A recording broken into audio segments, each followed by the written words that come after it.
Everybody, welcome. Episode number 29. Incredible. Well over a year now that we've been doing this. Tonight we have a very special guest. We have Chris Riesbeck from Westland. Chris, welcome. You are in Seattle right now, aren't you? I am not in Seattle. This is the trick I play on everyone. I tell them I'm in Seattle because our distillery is, but I am in Connecticut of all places. So my wife lives out here on the East Coast. I typically go back and forth to the distillery once or twice a month, but obviously, like most of you, I've been in lockdown for the last 15 odd months. I actually just booked my first ticket back out to Seattle for early July. So it's good to get back in the swing of things here. But thanks for having me on. I'm super excited to be on and speaking to your group. Oh, my pleasure. It's funny. I thought you were in Seattle, so I thought that this was actually earlier for you. It turns out that it's later for you because we're here in Central Time. So I didn't realize that it's already later for you out there because you're in Connecticut. We're literally time traveling and drinking whiskey. What a time to be alive. That's amazing. I will tell you that the thing about COVID and technology, thank God the technology existed for us to do what we're doing right now and for us to be able to share with you and learn from you. A few people have already asked in the comments, what is our order? Eric has posted it, but I'm just letting everybody know that we're starting off with the American single malt. We are then going to the peated. We're then going to the Coleri. And then we are going to finish up with Gariana. And we have a lot of different questions about this stuff. I want to tell everybody that Westland has been around for a long time, in terms of American single malt. It really is a unique space. We're going to be talking about that. Chris and I have met several times at Binny's World of Whiskeys. Those of you who've been to Binny's World of Whiskeys with us, he's always there. It's always a popular table. So Chris, can you please tell us about the flagship American single malt? Why is it that we're starting off with this, and what is it that makes this special? Yeah, so I'll start by saying, it's interesting you say we've been around for a little while, because I think, we had meetings today as a group and talking to Matt and talking to Steve and the guys at the team. And it's funny, I don't think of us as being around for that long. We're just actually June 21st is celebrating our 10-year anniversary of distilling under our DSP, which is pretty exciting, as you can imagine. We're still fighting the good fight. We're creating an entirely new category of whiskey in American single malt. We're really proud of that work that we're doing. But the whiskey that you all have in front of you, this is actually a somewhat of a breaking news kind of thing. This is our new expression at the distillery. It's actually going to be replacing our current core range of American oak, sherrywood, and peated. So those whiskeys over the next 18 to 24 months will be phased out across the country, and they'll be replaced by this singular expression. Now, it's fascinating, right? You think about a distillery. We're 10 years distilling now, been around since 2010, and we've built up this incredible variety of stocks that allow us to really create whiskeys with a lot of nuance, a significant amount of depth of flavor. And I certainly think this we're calling it internally our flagship expression, but it's just Westland American single malts, really has a ton of that. So we're incorporating some of our 5-malt barley bill, some sherry casks, some new American oak, some ex-bourbon barrels. It really is it's utilizing all of these things that we've been celebrating as individual raw materials over the last about half a dozen years now, and coming up with an entirely new single malt whiskey that really, I think, brings American single malt whiskey as a category one step forward. And that was super important to us when launching this whiskey. We're still bottled at 46%, no chill filtration, no caramel color. It's all of those sort of trademark things that you come to expect from Westland in terms of quality. And tell us about the actual grain that's in here. So is this 100% malted barley? It is, yeah. So by definition, as an American single malt producer, we're using 100% malted barley in our production. So if you think about just, single malt Scotch whiskey, American single malt whiskey, like the same definition there, one of the things that's really critical is single being single facility, malt being 100% malted barley. So for us, it's, this is all that we produce. I laugh, I think about the amount of distilleries that have come up in the last 10 to 12 years. And you think of the variety of the styles of whiskey that they're all producing, and it's just incredible. But there's this other side to it where it's like, I'm a huge fan of real specialization. We are absolutely single malt specialists. It is something that we're incredibly excited about. We've got this incredible climate in the Pacific Northwest for making single malt whiskey. We grow an enormous amount of malting grade barley.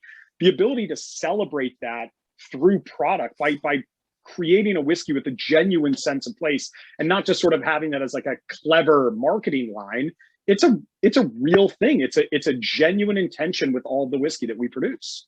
It must have been challenging early on because, you know, when people were thinking American whiskey, you know, they're thinking corn-based, thinking rye-based, and they definitely weren't thinking of a single malt, you know, and what it would be here in America.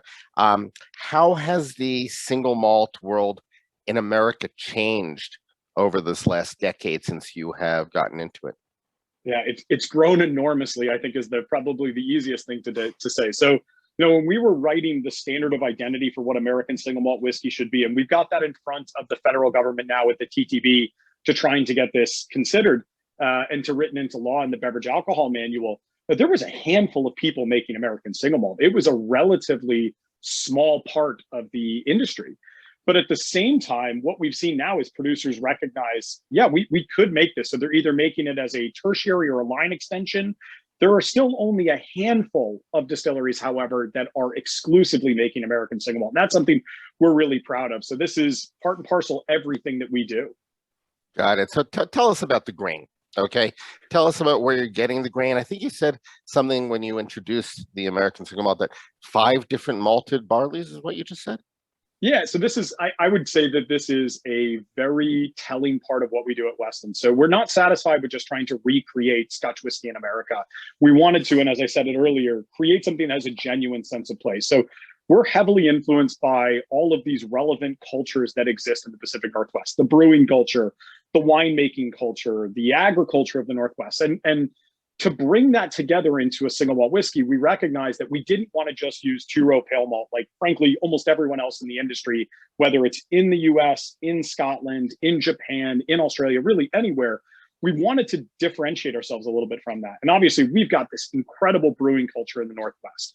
Well, you know, you see going back 15, 20 years ago as the sort of growth of the craft movement, you know, all of these producers were making stouts, they were making darker beers. And what we said was, well, here's this adjacent industry who fundamentally understands that barley is a critical component to creating the flavor in their beer. But yet for some reason in the distilling industry, we look at barley as literally just the generation of alcohol. That's all it's meant to do. You know, what's the line you hear from every single malt distillery on the planet? Well, the barrels make the flavor. You know, they contribute 60% of the flavor. I love that because I'm not sure I've ever seen a machine that measures percentage of flavor. And I'm fairly comfortable in a lab at the distillery, but I've never actually seen that machine. But I will tell you that we recognize that each of the raw materials plays this critical role in developing the flavor of a whiskey. And if you treat barley as if its sole intention is to generate alcohol and all of the flavor comes later, you're going to lose sight of all these incredible things that barley can actually do. So we work with a Washington State grown pale malt, two-row pale malt. We work with a Washington State grown Munich malt, which is a lightly kilned style of malt. Briess Extra Special, which is out of Wisconsin, which is like a mixed modified roasted malt. And then 2 heavily roasted malts in pale chocolate malt and brown malt that we're sourcing from Thomas Fawcett out of the UK right now. Oh, so interesting. So you actually are using some barley that is not from the United States. We are, yeah. So, and again, that was not one of those things where it was intentional, where we were saying, oh, you know, we want to mix this up. It was, we literally couldn't source brown malt and pale chocolate malt from someone in the US with regular capacity, whereas Thomas Fawcett out of, I believe it's out of Birmingham, is quite literally the standard bearer for producing pale chocolate and brown malt. Oh, fascinating. Okay, good. So, you know, we do have a clock to pay attention to here, and your answers have been comprehensive, and keep that coming. It's great, but I have to make sure that we keep it moving. I want to make sure everybody knows that usually we would not next have the peated on our list, okay? In most cases, many of you have been to tastings, you know that the peated would be at the end, you know, the stronger flavors at the end, but Chris has a reason for doing this. And Chris, as we move to the peated, before we even talk about it, I have one very specific question. Peat bogs, okay? We all are used to hearing that peat bogs, you know, the British Isles, that's where the peat bogs are. We even know that Amrut in Bangalore, India, you know, that they get their peat from the UK. Your peat comes, is it from Oregon? Am I right about that? So our peat, it's probably a two-part answer here. So the peated barley that you taste, and there's a small amount in the Westland American single malt that we just tasted, but obviously in the peated expression we're about to taste right now, there's significantly more. So that whiskey is roughly, we'll call it whiskey of thirds, right? Third of it is our 5 malt recipe, a third of it is pale malt, distillate run, and then a third of it is our peated barley. Now, the peated barley in every single whiskey that we've produced to date is from Scottish peat. So we're buying it from Baird's. It's the same producer that supplies Bricklotti's Port Charlotte peated barley. So it's a fairly well-known producer. They're out of the northern part of Scotland. What's interesting about that is that one, it's an economy of scale thing. And two, there really wasn't maltsters here in the US that were capable of producing peated malt at scale. I mean, there was plenty of smoked malt in the US, but there wasn't peated malt at the same time. So I always find it interesting because I think the easy thing for us to have done would have been to say, okay, well, we're just going to try to recreate Lafroig or Lagavulin or Ardbeg, but that's not really interesting. And it certainly doesn't have a sense of place that's authentic to the Pacific Northwest. So what we said was, if we're going to produce a peated whiskey, we should make one that's more, and I always use the term, and forgive me, I'm a beer guy at heart, but sessionable. We wanted to make a peated whiskey that you could pick up, you could have a glass of before dinner, you could have a glass of with food, you could have a glass of after dinner, and it wouldn't, it wouldn't take over the palate. I love in our flagship expression that we tasted first, it's just a whisper of it, like literally just, it's like the wrapping on a really ornate present. It's just something that kind of pulls all of the whiskey together. But in terms of peated, it's a little bit more noticeable, but there's a ton of this really pretty citrus fruit character. A lot of that's from our fermentation. We're using a Belgian Saison yeast at high temperature. But the other side of it is that only a small amount of the barley or the distillate that goes into this is actually peated. So in terms of vatting profile, that peat is roughly 55 ppm. But in terms of when it comes out as liquid, obviously substantially lower. And then when vatted as a part of a 3-way distillate vatting, even lower than that. So it's really the peated whiskey you would put in someone that's not had peated spirit before.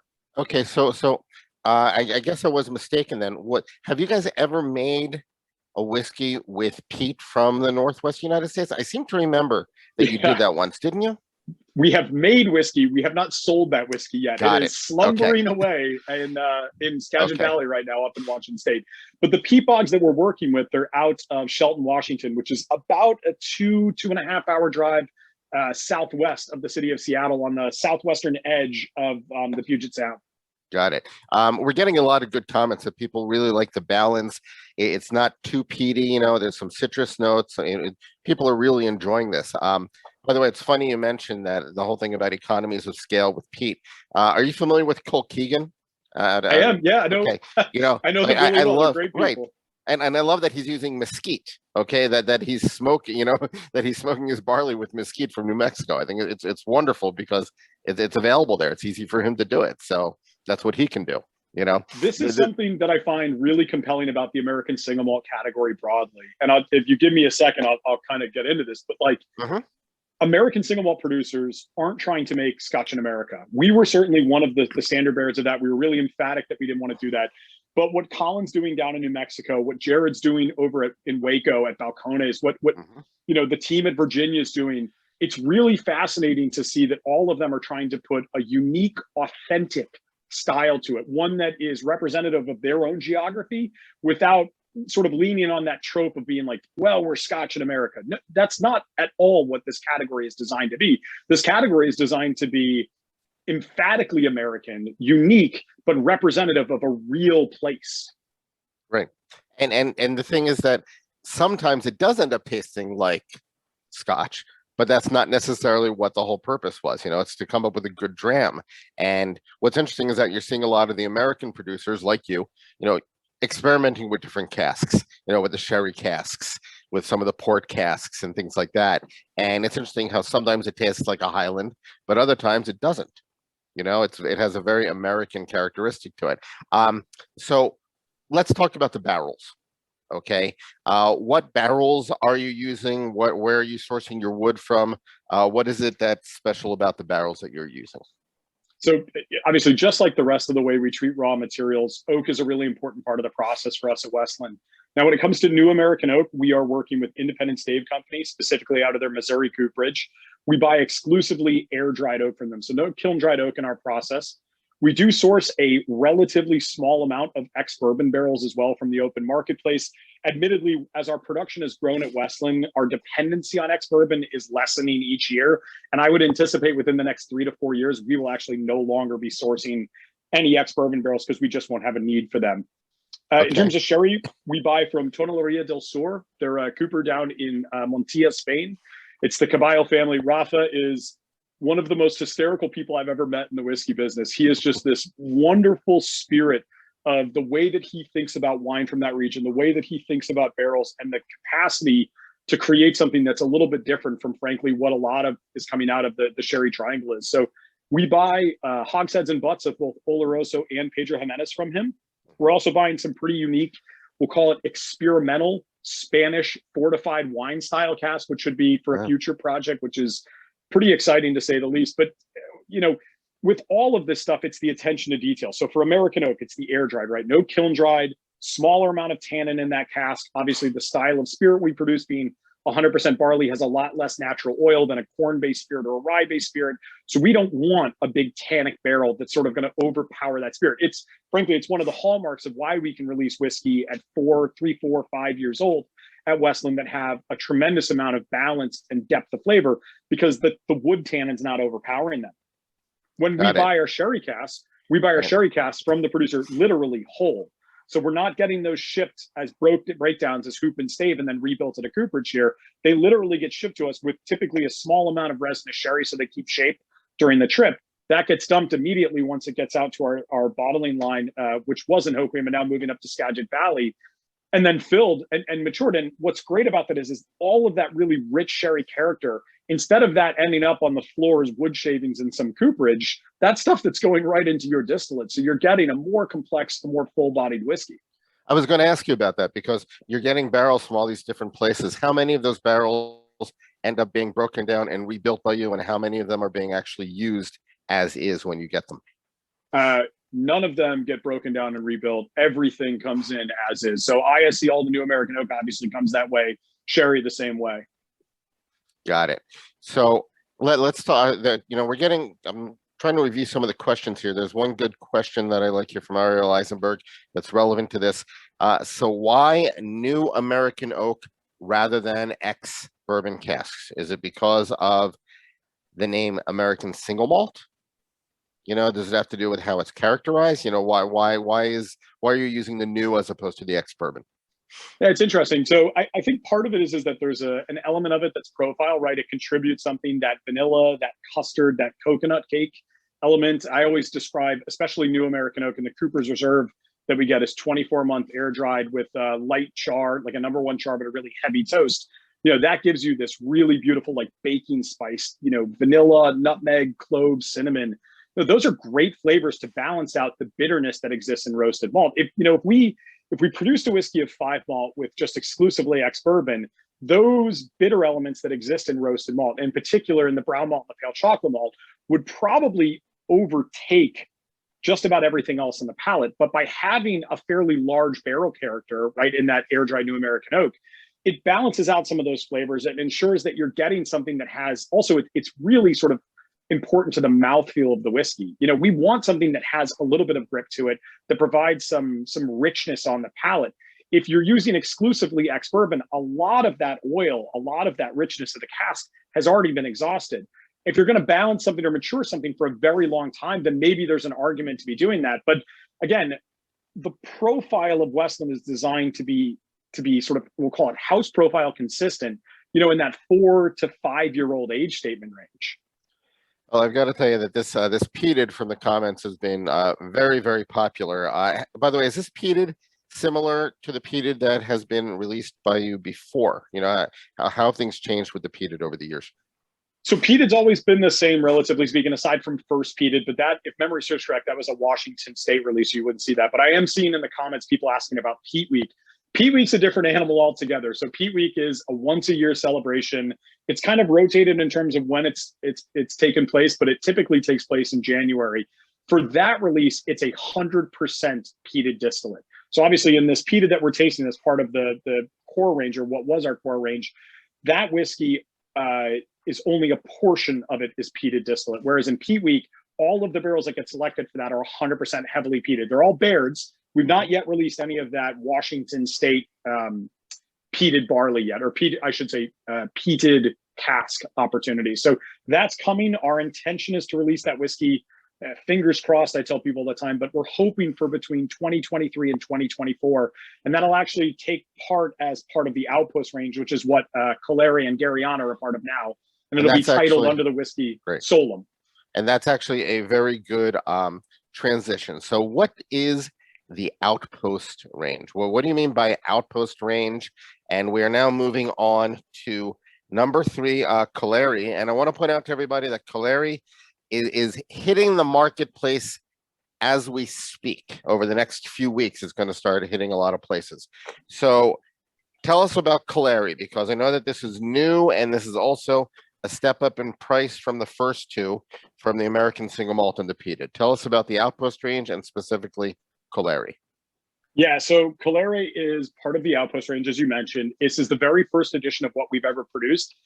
Each bottling within the Outpost range is designed around this idea of celebrating a unique part of what makes Westland really special. And it's about pushing the boundaries of what single malt whiskey is. I think, and I won't name names and I won't pick out specific producers, but if you look at what qualifies as innovation within the whiskey industry today, I'm not sure that a producer didn't do that accidentally 20 or 30 years ago because they just didn't have access to other things.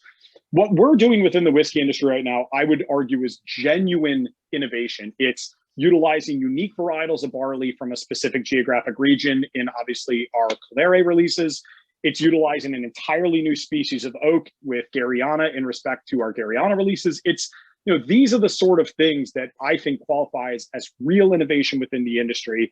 And perhaps I would say even more importantly, pushes the sort of boundaries of what is known and unknown in whiskey. I mean, we literally selected the name Outpost very intentionally because we recognize that these things were casting a light in some of the darker parts of our industry that, you know, people weren't doing a lot of experimentation with barley. We've used the line before, and we believe it to genuinely be true, that in the last 2 years, we've distilled more varietals of barley than all of the Scotch whiskey industry combined has.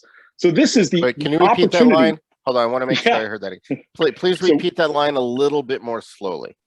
So we have, to the best of our knowledge, in the last 2 years, distilled more varietals of barley at Westland Distillery than the entirety of the single malt Scotch whiskey industry has. Wow. I don't even know how you would measure something like that, but that is one heck of a claim. Why is it that you believe that?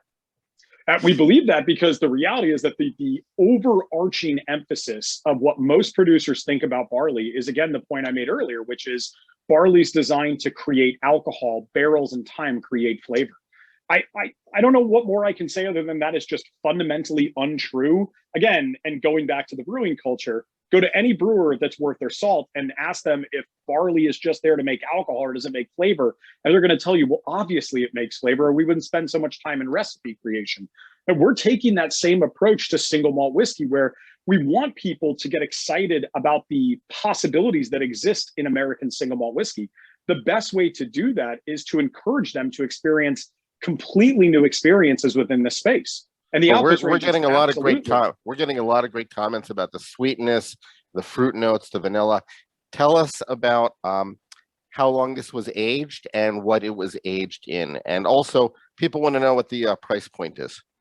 Yeah. All right. So let's start with the obvious stuff. This specific release of Calere, this is the first edition. Each edition will be released in a perfect world May, but more often than not, probably closer to June. Is going to be a unique instance, right? So edition 1 won't be the same as edition 2, won't be the same as edition 3, and there'll be an annual limited release. This is 100% Alba. Alba is a relatively unique varietal. It's a 6-row barley and not a 2-row. It's a winter barley as well. It's got a pretty unique profile. I get tons of grilled pineapple on the palate here. There's a lot of that sort of roasted tropical fruit that I'm really enjoying. in order to make sure that you can really pick up the greatest amount of the oak, of the barley influence here, because that's what we're trying to celebrate in Calere, we're using two older styles of cask. So we're using our own second fill air dried new white American oak. So barrels that could have been used for just about any other project that we work on, as well as some ex-bourbon barrels. So roughly speaking, in proportions, about 2/3 of the casks are going to be those second fill air dry new white American oak from Westland, and about 1/3 will be those ex-bourbon barrels. But 100% of the distillate was that Alba varietal of barley. All of that coming from a local maltster, Skagit Valley Malting, about 90 minutes north of the distillery. And how long is it in the casks? Yeah, so this was 49 months. Total outturn here was a little less than 2,900 bottles, with a majority of that staying in the US. But I will say, over the last couple of years, we've pretty massively increased the amount of whiskey that we're exporting, which is super exciting for us. Oh, that's huge. It's great from a business perspective. By the way, the legs on this are incredible. Yeah. I keep turning it just to see if, and it's amazing, the legs on this. What's the bottle of this going to retail for approximately? Yep. So all of the Outpost range are up at 50% ABV, so you'll get a little more grip to it. And the SRP for all of the Outpost range whiskeys is $149.99. Okay, got it. Now, am I correct that Calere is going to be is Calere going to be replacing Gariana in your lineup, or is Gariana going to continue? Nope, they'll all have their own season. So we've sort of taken on this approach of seasonality to our limited releases. So Calere will be our spring limited annual release. Gariana will continue to be our fall limited annual release in either September or October. I think we've decided that this year we're going to release Gariana Edition 6. That'll be available probably mid-October. We're thinking of October 15th. Right, because Gariana has been around for a while. I mean, I've seen it on the shelves for a while. So tell us, we're going to go on to number 4, Gariana. Tell us what the differences are in Calere versus Gariana and how they're made. Yeah, so Calere obviously focused on barley specifically, individual varietals or vattings of unique varietals. So Calere will always be a barley-focused part of the Outpost range. Gariana is always about celebrating the possibilities that exist within Gary Oak. So if you're not familiar, Gary Oak is a native species of oak to the Pacific Northwest, growing from basically northern central Oregon through southern central Washington state. It is absolutely wonderful. It's got a unique tannic structure, quite a bit of natural phenolics. It's often sort of referred to as like barbecue sauce, clove, nutmeg, ginger. It's a pretty big earthy flavor profile. If you like your whiskey with a little bit of sort of wow to it, Gariana is absolutely the right thing for people. And Gariana, so when did you first release Gariana? How many years has it been? It's funny. I was just thinking about this. It's kind of random that you asked that, but literally, I started at Westland in early July of 2016. So I'm just coming up on my 5-year anniversary at the distillery. And what's incredible is that like my second week, we released the very first edition of Gariana. So it's been since 2016, and each edition has been massively different. I mean, really unique profiles, all of them different. So, I think if you go back, and I've done some retrospective tastings where we literally taste through 1 through edition 5, and I've just done lab samples of 6. What you find is that there is just so much potential within what Gary Oak can do. Some of the releases we've incorporated peated barley. In this Gariana Edition 5, there is some peated barley in this, not a ton, but there's a touch of it. And I love the way that it plays off of the Gary Oak cask. Like, to me, it is, I was laughing, you were talking about barbecue before this. To me, this is liquid barbecue. It's just an incredible bottle of whiskey. And what's the price point on this one? This is, again, like all of the Outpost range, $149.99. Okay, got it. So let's talk a little bit back to American single malt. Okay, there are all these different producers with American single malt. Are there any industry standards at this point of what American single malt is supposed to be to get that label? Yeah, so back in 2016, Westland, along with a handful of other producers, sat down actually in Chicago, in Benny's, and wrote up what we're hoping will eventually be recognized as the official standard of identity for American single malt whiskey. In fact, in this country, and I always laugh, this is a bit of semantics, but if you look at your bottle, if you look at a bottle online of Westland whiskey, you'll notice that the words American single malt and whiskey don't appear on the same line. And that's because, legally speaking, American single malt whiskey, according to the federal government, at this very moment, doesn't exist. So what we've done is we position this as whiskey to the TTB, but we are following a very strict standard of identity that we actually developed as the co-founders of the American Single Malt Whiskey Commission. If people are interested in reading more about the standard of identity and some of the individual criteria, you can go to americansinglemaltcommission.org, and there's some great information on there. It'll give you an opportunity to really see a lot of the forward-facing ideas as to what we have. But some of the obvious ones are single distillery, 100% malted barley. It has to be matured in oak cask, but with no specificity specifically to, virgin oak, used oak, the species of oak. There's no specificity on age statement. We've set the standard as distilled to no higher than 80%, bottled no lower than 40%. So we're trying to make sure that a lot of the things that we built into the standard of identity are qualitative. They're things that are designed to ensure that the quality of the whiskey that you get is better. We still want to make sure that that leaves enough open-ended aspect that individual producers can use their creativity to create whiskey that they think the marketplace and consumers will enjoy. But I think what we've done in the standard of identity we do have is ensured that for you, for myself, for anyone, the general consumer, when they walk into a store, whether that's in Chicago or it's in Cleveland or Boston or LA, they'll have a general understanding as to what a bottle of American single malt should have as liquid inside of it.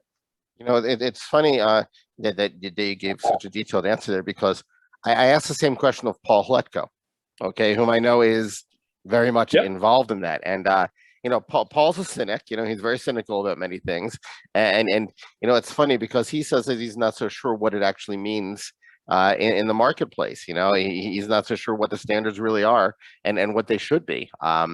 And ultimately, I guess it's in the mind of the consumer, right? And so your job, I guess, to a certain extent, is how do you educate us, as to what it really is, because a part of it is doing things like this. A part of this is just going out and sharing the word. I mean, I think we're entering this sort of, and I know everyone says this, but we've entered and are probably still entering the golden age of whiskey. And by that, I mean, the quality level of what's available in the marketplace is genuinely incredible. I know everyone talks about the golden age of Dusties and all of that stuff, but the reality is that actually, on the average, the quality of whiskey being produced today is technically more complete, more balanced. There's certainly a greater level of variety, but with that has also come an enormous surge of interest from consumers about transparency in terms of what's in the bottle, what they're signing up for. And I think, listen, anytime you want to create an entirely new category like what we've done at Westland, you want to ensure that consumers are informed, because, and I say this, I mean it as a joke, but it's actually fairly true. It's like, there is no greater jury than the American consumer with disposable income. Like, they are going to tell you whether or not something is worth caring about. And the best way to do that is to make sure that they can produce an informed decision on what's available to them. Right. And groups like this, I mean, let's face it, believe me, you're going to hear in some of the questions and answers, we got some geeks here who really are into a lot of the minutia. But ultimately, we're people who like whiskey, and we've been educating ourselves. Some of us have been going to whiskey tastings together for almost 20 years, and some of us are going even longer. By the way, since I did ask you a question about the cost of the Outpost range, can you tell us the suggested price for the peated and for the flagship single malt, please? Yeah, so peated you're going to see in the market anywhere from $69.99 to $79.99. And our new flagship expression, and one of the things that we're really excited about, is we're able to really sort of get aggressive with this. And that whiskey is going to retail across the country at an SRP of $59.99. Oh, that is an aggressive pricing in this marketplace. So what we're going to do right now, because we have a lot of questions, I don't want to monopolize here. Eric, do you have any questions? And while Eric is asking his questions, I want to remind everybody that in order to manage this, we're going to ask that people use the raise hand function. Damn it, Ariel, you're like the kid in the back of the room. It's like you must hurt your arms, trying to ask questions. But before we get to you guys, Eric, what questions do you have for Chris? You were talking about earlier how you've done a lot of experimentation on the barley. Are you also experimenting with yeast? Because especially like with the Colere, getting a lot more of the fruity, almost like a Belgian yeast kind of notes that I'm not getting in the other ones. We've decided sort of very specifically to not do experimentation with yeast. So one of the things that I would argue is relatively sacred for any distillery is their fermentation. We've done some experimental stuff with distilling that I can't get terribly deep into in this conversation. We've talked about it a little bit, but we might have some projects in the future that sort of explore some of that. But in terms of fermentation and recognizing that our 5 malt run is fairly consistent in terms of house profile, we're really cognizant and mindful of one, certainly managing the efficiency of that, obviously recognizing and understanding your yeast and knowing how to work it is a really important part. But it's also too about we understand the flavor that our barley throws off, or our barley bill, our 5 malt barley bill puts off. And we recognize that we want to balance that with a very specific flavor that comes from a high fermentation temperature Belgian yeast. Eric, do you have any other questions? No, that was it. Okay. So I guess, Ariel, you're first. And watch your volume, Ariel. Remember, you sometimes come out really loud with your headset there. Sure. Are we okay on volume? That's good. That's good. All right. Awesome. So I'm known as the barrel guy, I think, and so I wanted to touch on the cooperage and the barrels again. With the New American Oak and the single malt, why stick with New American Oak exclusively rather than doing some with, ex-sherry casks, or I believe you said you had something on the line for port. Is that going to be a blend, or is that going to be an exclusive port cask release? We've done some finished products in port. It's not part of our regular series, so if I said that, forgive me. It was just a slip of the tongue. But so for what it's worth, Ariel, we use air dry new white American oak from ISC, from Independent Stave Company. We buy specifically from their Missouri cooperage, where they do most of their air dried projects. We buy sherry casks. We buy some ex bourbon barrels. So I feel like we're fairly diverse in terms of the style of cask we buy, and that's obviously without mentioning the work that we do with Gary Oak as well as a local species. But I will say, distilleries tend to be very careful about talking in absolutes, because the minute you say something is sort of set in stone, the reality is that someone on the production team comes up to you and goes, actually, man, we're changing that next week. So I am somewhat sensitive to that, but I will tell you that for like in our new release, the Westland American Single Malt, that's using 2 types of sherry, first fill, second fill, both Oloroso. It's using ex-bourbon barrels. It's using virgin white American oak, second fill, air dried new white American oak. I mean, there's quite a variety there in terms of the casking, because again, and I always laugh, if we just tried to make 5 malt new oak, it would be an interesting whiskey, no doubt. But even American oak, the predecessor, or like the first thing that we ever made as a commercial release, even that whiskey was more than just 5 malt new American oak. It was predominantly those things, but it was designed to take on different types of casks to ensure that there was a greater level of complexity. And frankly, that's really where, someone like Shane Armstrong, our master blender, his input to these whiskeys is taking all of these individual variables that exist as distillate matched with cask type and batting them together to create a whiskey with frankly, one of those expressions where it's, the sum is greater than equal to all of its parts combined. And then just one follow-up, because the 2016 commemorative Peat Week is one of my favorite bottles, and I unfortunately just killed it like last night. I was under the exact same impression as Gil that for Peat Week, at least, that the peat was being sourced from bogs in Washington. So yeah, where because apparently a lot of people are. There was an article that came out in Food and Wine in November of 2016 that I think gave people the impression that everything that we were doing was already that stuff. I will tell you, we've been sourcing peat and providing it with a Washington State maltster. I think I saw that come up in the comment question. But yeah, the reality is that whiskey has never seen the light of day. It is getting close. I literally just went through a bunch of lab samples a month or two ago with Scott Sell, our Skagit site director, and it's fascinating, just absolutely fascinating. But that whiskey is coming, but it's not been in market yet. Okay, cool. And so the actual peating process itself, you're importing the peat, and it's being peated and malted in the States. No, we actually import peated barley directly from Baird's. So Baird's is the maltster. Their peat is being sourced typically from the Northern Highlands non-coastal. So it doesn't have that massive phenolic salinity, that iodine note. It's less Band-Aidy. Yeah. But it certainly still has, I always say, like, to me, our peat, it has quite a bit of that sort of like cedar wood smoke note to it. Yeah. Okay, Great. cool. Thank you. Good questions, Ariel. Right. Okay. So Josh was originally next. Yeah. So Josh Eisenberg. Well, thank you. I was just curious if you can talk a little bit more about the chocolate malt that you're using. I'm a little bit newer to some of this, and I'm not familiar. I'm a big fan of stouts and porters, but I'm not familiar with chocolate malt being used in a whiskey expression. So how unusual is it, and like how did you guys decide on this particular variety of chocolate malt?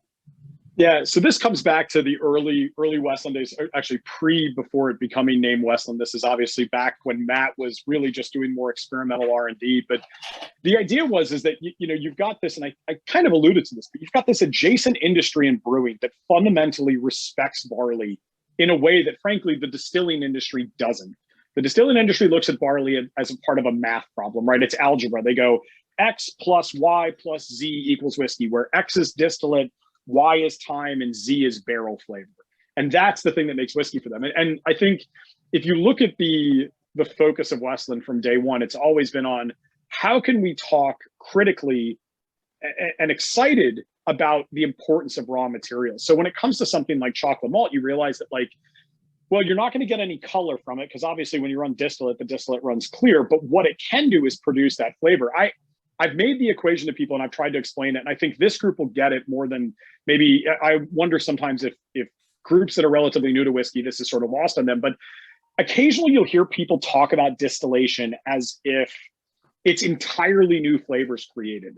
The way that I tend to prefer distillation, the way that I try to describe it to people is, imagine all of us were up on the top of a mountain and we're overlooking this beautiful valley, right? Or let's say we're up on Rainier and we're looking way far north and we're looking at Skagit Valley. Well, distillation is the act of like putting on binoculars. You're still looking at the same rough sort of landscape, but you're zeroing in on much more precise things.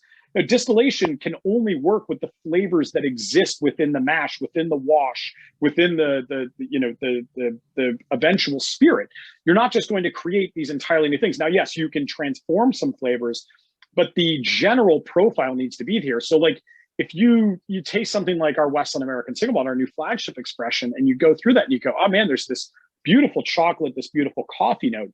Those flavors, there's not a barrel on the planet that gives that flavor to whiskey. Those things are inherently mashed flavors.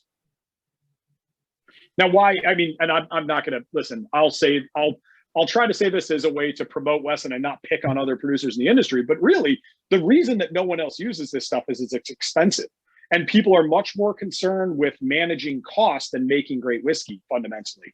And part of that is because, producers are stretched incredibly thin. Margins are different than they were at one point. Efficiencies, frankly, the competition to be on shelves across the country is as fierce as it's ever been. You guys as consumers see the golden age of whiskey because choice is higher and variety and price points are all pretty good for the most part. But when you're on the producer side of things, the irony is that it's so much more competitive to make something that's really interesting. I mean, Gil, I saw when I said $59.99, your face lights up. That was absolutely the focus of this. I remember when Matt and Shane are working on whiskey, and I went back to them and I was like, all of this is great, but if that whiskey doesn't hit the shelf at $59.99, it's not going to have the same impact because people want to experience American Single Malt. And the reality is that if you've never had this style, listen, hand on heart, I'm a consumer as well.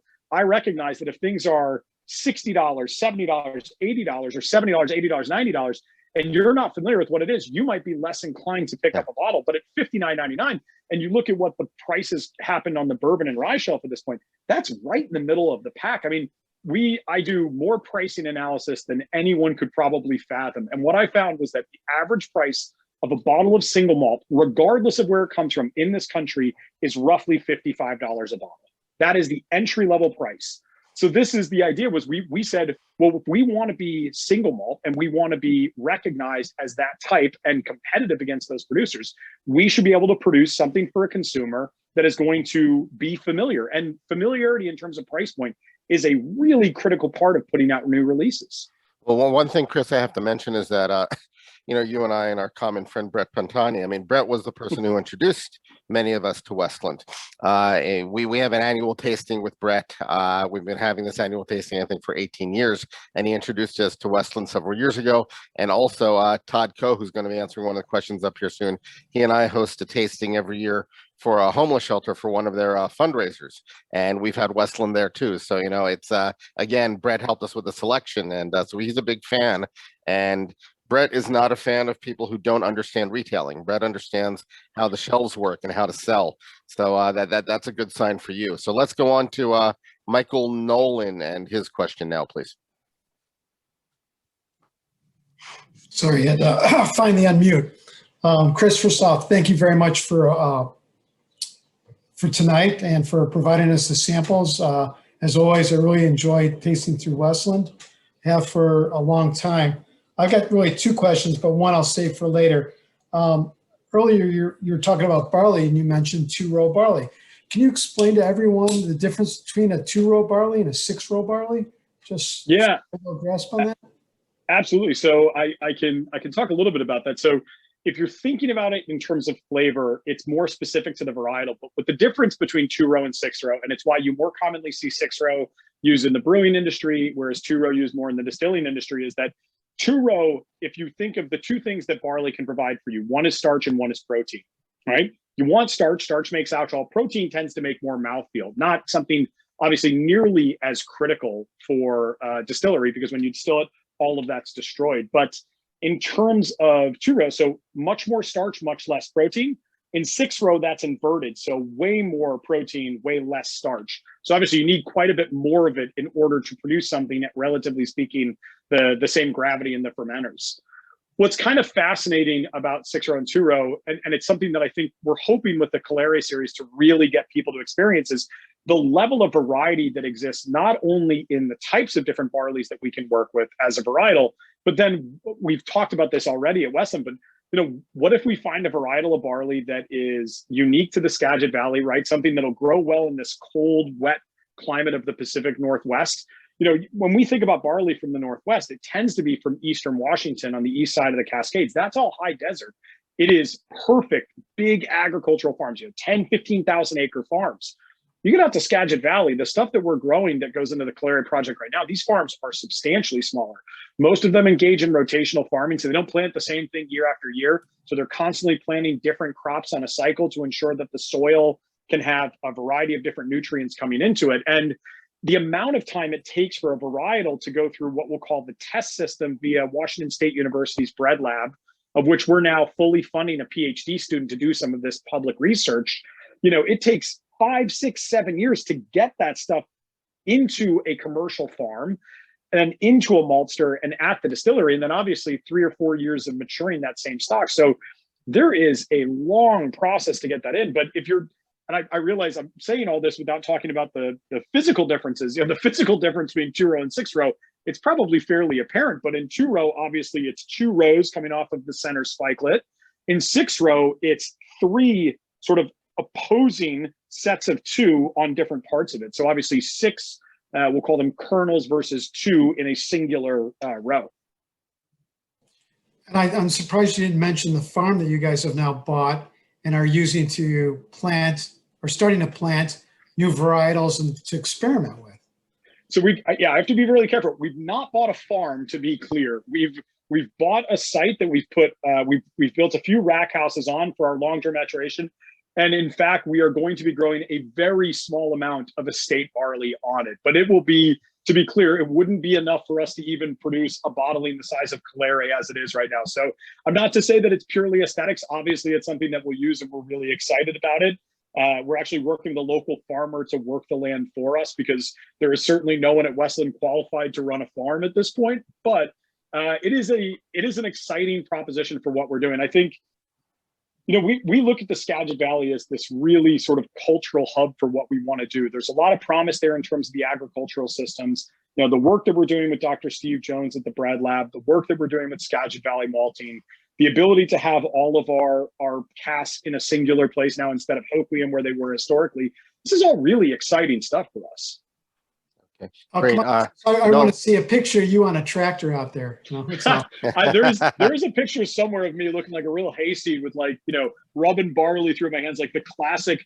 I describe it as gladiator. My wife would say Farmer John kind of photo. But yeah, no, we're really proud of the work that we're doing. I am, I don't get a chance often to kind of speak about our production team, but we have one of the greatest production teams on the planet. They are an incredibly talented and dedicated team of men and women that are really pushing Westland in a way that, listen, I'm the commercial guy, right? I love whiskey. I've been in the whiskey business for distilleries for a little over a decade now, but the production people really just have this focus, this passion on pushing the boundary that is just so unique. More often than not, production jobs become hey, this is what we have to do, follow the recipe. And that's just not the way that we run things at Westland.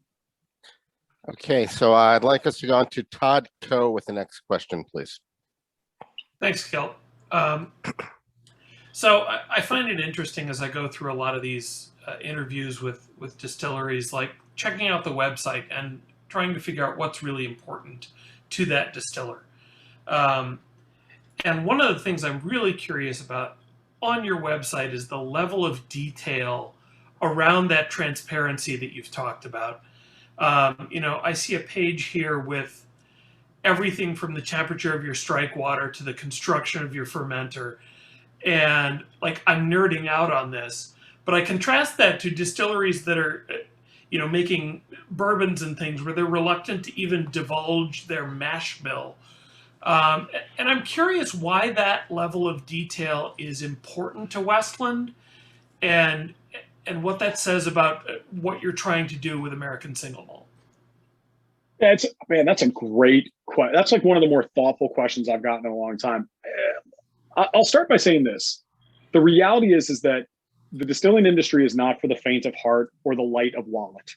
It is an incredibly expensive business to become engaged in. And we are transparent for a couple of reasons. One is because we believe fundamentally that even if we gave you everything that we do down to the T, there is something special about the Pacific Northwest, about the cultural influences to our whiskey that I'm not sure that you could just recreate anywhere. The other part of it is you can't just go into things and say, we're going to be transparent with the whiskey and in terms of what's in the bottle, but not be transparent in terms of the way that you produce something. I think both of those things have to be a bit hand in hand. I mean, we had a patent attorney that came through the distillery years ago, and I think the exact words were, they said, like, we were alarmingly transparent about production. And we've just never seen a reason not to be. Listen, I'm sure at some point that could come back to haunt us with someone, but the reality is that if someone puts the level of meticulous attention and detail into what they do as we do at Westland, I'm all for it. I think, listen, long before I worked at Westland, long before I worked for any distillery in the whiskey industry, I was a lover of whiskey. I was like every one of you on this call. I just absorbed everything that I could get my hands on. I read every book. I tasted as much as I could afford. I try to remind myself constantly that I am still that person. The difference is my paycheck comes from a distillery now. And I think where you lose sight of that occasionally is when you think it's an us and them kind of thing. I mean, as far as I'm concerned, this is us and us. We will be as successful as consumers allow us to be. I have enough respect for how hard it is to be able to buy a bottle of whiskey at the end of the week that I would never want someone to not know what's exactly in the bottle of whiskey, the exact way we made it. And I'm the first to tell people, if you went, Todd, right now and you quiz me on what our strike water temperatures and everything, I guarantee you I wouldn't remember. But the reality is that we put those things on there so I can reference it whenever I want or when people actually want to know it. What I can tell you about what we do at Westland is more focused on the ethos. You'll see it on every bottle of Westland, whether it's stamped on the shoulder or stamped into the punt of the bottle on the bottom. But everything that we do is thoughtful. Thoughtful is taking into account the expectations of your consumer, the partners that you work with, whether it's cooperages, maltsters, farmers. It's the people that work production. It's the people that work in sales. It's our retail partners. It's our restaurant partners. Having respect for their part of the process and wanting them to feel incredibly comfortable with what it is that they're presenting or representing or being a part of is, I think that is a real mission for just about anyone in this business. That was a great question and a great answer. Let's go on to Weiss and Weil in Florida. What's your question, please? So you were mentioning the typing that you're going to have the American single malt and have that now as a standard. Can you give some information about that, the process that you're looking at and how you'll be able to verify that? And then also when you were talking about the flavoring of the malting, are you taking all 5 malts and the mash together? Because you were mentioning again that chocolate malt having a unique flavor. And are you doing flavor profiling on those individuals to be able to get that balance before you're putting them into the distillate, making the distillate? Both good questions. I'll start with the second question. So we produce 3 distinct, by definition, to create our core whiskeys, we produce 3 distinct distillate types of this, or we have historically. We produce a 5 malt, which means that it's the Washington Pale Malt, Munich, Briess Extra Special, Brown, and Pale Chocolate Malt. They're mashed, fermented, distilled as a singular distillate type.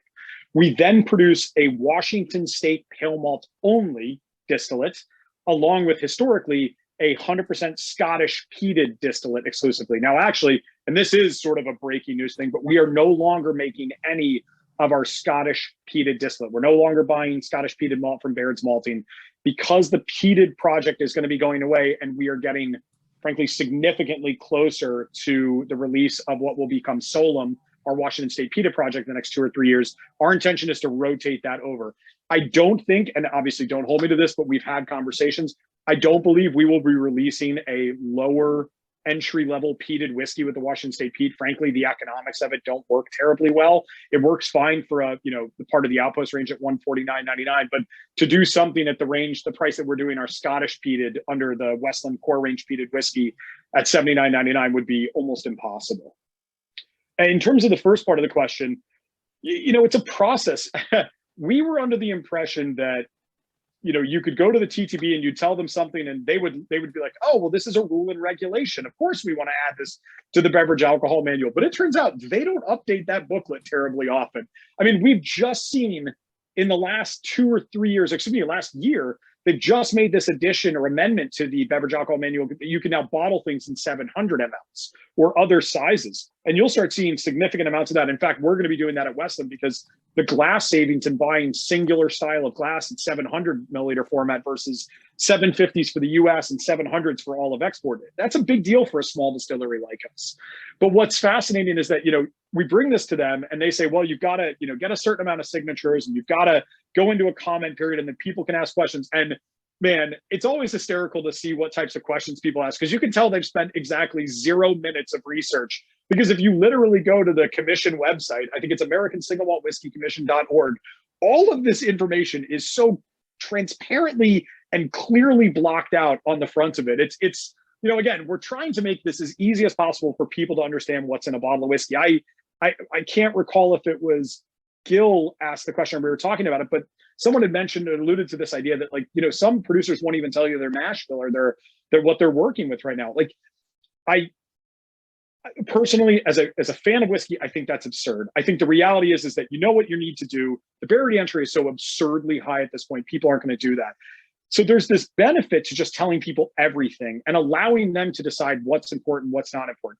I can guarantee you, if you really wanted me to nerd out on fermentation, I could talk to you all until you were bored to a point where you would never want to talk about Westland ever again.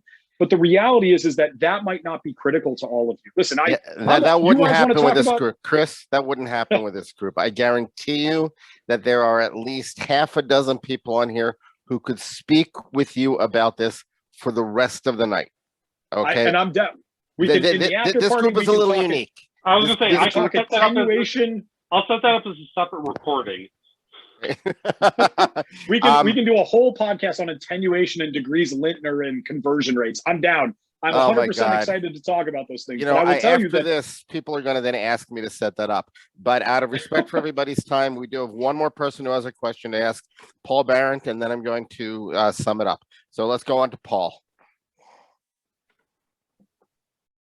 Oh, I totally would have cut the recording before I started asking my questions, but here we go. Why not? So I'm famous for asking 2 questions. So I actually have 4 for you now, but Two are giveaways and basically the same thing. And I do this just for that look on Gil's face, so I apologize. But number one, so I'm annoying and I missed the entire first half. So in one sentence, what's the most important takeaway? Number two, don't you miss Whiskey Jubilee? And when's the next time we can, when's the next time you're back in Chicago so we can all have this fun? Number three, what is, so you were talking about the single malt, standards that you're trying to work through and everything. And the barrel proof entry was like 160 or 80 proof, right? Or sorry, the other way around, but you know what I mean. What kind of entry proof do you guys tend to target? Is it the same for every product, and why? All right, let's start with the first one. So if you ask me to give you, and it's funny, I just hired a sales team around the US, and one of the things that I've been asking them to do is think about, what's the 60-second blurb? What's the thing? Like, listen, the reality is that not everyone has a ton of time to talk about whiskey. So to me, what's the takeaway? What's the thing that you need to know? Westland, as an American single malt distillery, is creating an entirely new type of whiskey here in the United States that has a genuine sense of place, with a focus on raw materials that is completely unheard of in the single malt whiskey industry across the world. That is as distilled down as I can give it to you. If that doesn't get you excited to ask more questions, I'm not doing my job very well. All right, the next one was, what was it? The entry proof was the second question? No, the second one was, don't you miss Whiskey Jubilee? And when are we getting back to you being in Chicago and doing this? So I miss Chicago and I miss Whiskey Jubilee. That is easily one of my favorite shows, because it's actually a show where the camaraderie of whiskey is genuine there. It's not like people, smacking their glass against the bottle and the neck of the bottle being like, what's the oldest, the most expensive thing on the table? It's like, don't do that. Just, that's bad form, broadly speaking. But no, I'm excited to get back. Actually, it's funny. I've got an email in my drafts inbox that I need to send to Brett about just getting out there and spending some time in the market with them. But we're super excited about all these new whiskeys. Obviously, Calere brand new, our new flagship Expression just out in the market. So there is a ton of stuff for me to be out and about. But I've gotten my wings are no longer clipped. July 1, I'm back on the street and 200 times a year on an airplane or something like that. So it's it's exciting to be back and doing, frankly, what I do best, which is slinging whiskey. Third thing, and probably more technical thing that, and I love talking about this. So entry proof. So what I was saying is distilled to no higher than 160 proof. So distilled no higher than 80%, bottled no lower than 40. We didn't set a specificity on barrel entry proof. I will tell you at Westland, we have 2 barrel entry proofs. We do 55% ABV for all virgin oak. One of the reasons is because the lower entry proof tends to minimize the tannin uptake. So we get less tannin coming through. Now, part of that is managed obviously through air dried oak versus kiln dried oak. You just get less discernible tannin in air dried oak. But on anything that's second fill, whether that's Westland second fill, sherry casks, ex-bourbon, all of that gets filled between 61.5, 62.5, knowing that the amount of tannin that exists in those types of barrels tends to be diminished already. And what you're actually getting with that higher ABV entry proof is more color extraction. Wonderful. Okay, so everybody, we are just over 1 hour here, so you know how we're going to finish this. I'm going to say first, Chris, thank you very much. This was wonderful. Your answers were incredible, very detailed. Managing this to 1 hour was very challenging tonight, not only because of the questions, but because of your detailed answers. And that's wonderful. This was a great learning experience. We started these a little bit over a year ago when the COVID lockdown happened, because let's face it, we missed being at the table with you, okay? We missed being across the table from you, having your drams, experiencing it together, talking about it. What I'd like everybody to do right now, if you are so inclined, is to pour yourself another dram. I'm going back to the Calere. Okay, I love this stuff. It's great. Although I got to tell you, I could go to any of them. They're wonderful. Everybody, if you could please unmute. Everybody, please unmute. And join me in saying thank you and cheers to our special guest, Chris Riesbeck from Westland. Thank you. Thank you. Chris, this was wonderful. Chris, do you have any last words for us before we turn off the recording? Yeah, I'll give you 2 things. One is philosophical and one is tactical and practical. The philosophical thing, I will tell you, and I tell everyone that I'm lucky enough to get to talk in front of about whiskey. We are a distillery that feels every single bottle, every single 6-pack, every single case that goes out of it. Your support means more than you probably recognize as a consumer that it does. People see Westland, they see the awards, they see the recognition that we've gotten, and we're certainly glad to have it. But I will tell you, we are in no way, shape, or form too large to remember all of the importance that comes out of things like this. So in that sense, as a fraternity, as a community of whiskey drinkers, I am deeply indebted to each and every one of you for giving me a chance to come in and talk to you. And I am genuinely thankful for that. And while this probably won't feel like an equal trade, because certainly you've given me more than I could possibly give you, I'd like to say that if you do want to buy these whiskeys, and I recognize that everyone has a different comfort level about getting out in the market and going to the stores. Obviously, our whiskeys are available locally in the Chicago market and across most of the major markets in the US. If you're interested, we also have the whiskeys available on our website at shop.westlanddistillery.com. If you would like to get a bottle of our new flagship expression, you can use code FLAGSHIP for free shipping on your order. And if you take more than 1 or 2 bottles, you can use code single malt for free shipping on the entirety of the order.